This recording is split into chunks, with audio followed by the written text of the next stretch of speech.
Hello guys, welcome back to my channel. কেমন আছো তোমরা সবাই? আশা করছি খুব ভালো আছো। তো আজকে নীল ষষ্ঠী, তাই আমরা সবাই শাড়ি টাড়ি পরে রেডি হয়ে মা কাকিমারা সবাই মিলে শিবের মাথায় জল ঢালতে যাচ্ছি। আমরা যাচ্ছি আমাদের পাশের গ্রাম হাড়িজামাতে জল ঢালতে। ওটা আমাদের বাড়ি থেকে অনেকটাই দূরে, হেঁটে গেলে একটু সময় লাগে। তো চলো যাওয়া যাক, তোমরা সাথে থাকো আর শেষ অবধি অবশ্যই দেখো। তো অনেকক্ষণ হাঁটার পর মন্দিরের কাছাকাছি এসে পৌঁছালাম। ওই যে দেখছো বাঁকে করে অনেকে জল নিয়ে যাচ্ছে, ওরা তমলুক থেকে সারা রাত হেঁটে হেঁটে শিবের মাথায় জল ঢালতে এসেছে। এখানে অনেক দূর দূর থেকে অনেকেই জল ঢালতে আসে, প্রচণ্ড ভিড় হয়। তাই আমরা চটপট গিয়ে লাইনে দাঁড়ালাম। দেখতেই পাচ্ছ লাইনটা কতটা বড় হয়েছে। তাই আমরা প্রথমে জল তুলিনি। কিছুটা মন্দিরের কাছাকাছি যাওয়ার পর আমরা পুকুরে চান করে জল তুলে নিয়ে এলাম।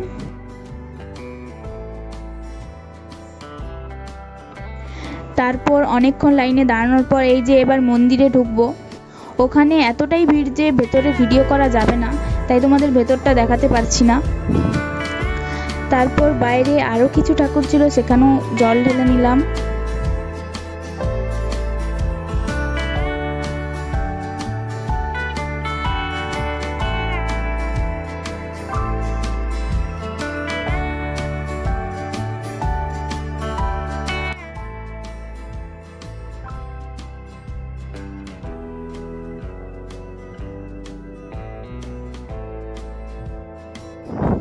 তো এবার বাড়ি ফেরার পালা। দেখো লাইন এখনো কত বড় আছে, প্রচুর মানুষ এখানে বাবার মাথায় জল ঢালতে এসেছে। তারপর আমরা হেঁটে হেঁটে বাড়ি ফিরছিলাম আমাদের গ্রামের বাড়ির কাছে শিব মন্দিরে জল ঢালার জন্য। এই যে আমরা চলে এসেছি।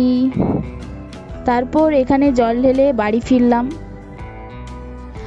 তো বাড়ি এসে একটু সাবু আর ফলমূল খেলাম। আজকে তো আর কিছু খাওয়া যাবে না, এগুলো খেয়েই থাকতে হবে। তারপর বিকেলে আমরা ওই হাঁড়িজামাতেই বাতাসা হরিলুট হচ্ছিল, তো বাতাসা কুড়োতে গেছিলাম। আমাদের যেতে একটু দেরি হয়ে গেছিলো, বেশিরভাগটাই হয়ে গেছিলো। তারপর ওখান থেকে এসে আমাদের বাড়ির কাছেও বাতাসা হরিলুট হচ্ছিল, তো এখানেও এসে বাতাসা কুড়ালাম। তো এই ছিল আজকের ভিডিও। কেমন লাগলো ভিডিওটি অবশ্যই জানাবেন। ভালো লাগলে লাইক কমেন্ট শেয়ার করতে একদমই ভুলবেন না। আর যারা চ্যানেলটিকে এখনও সাবস্ক্রাইব করনি, please subscribe my channel. Okay, tata.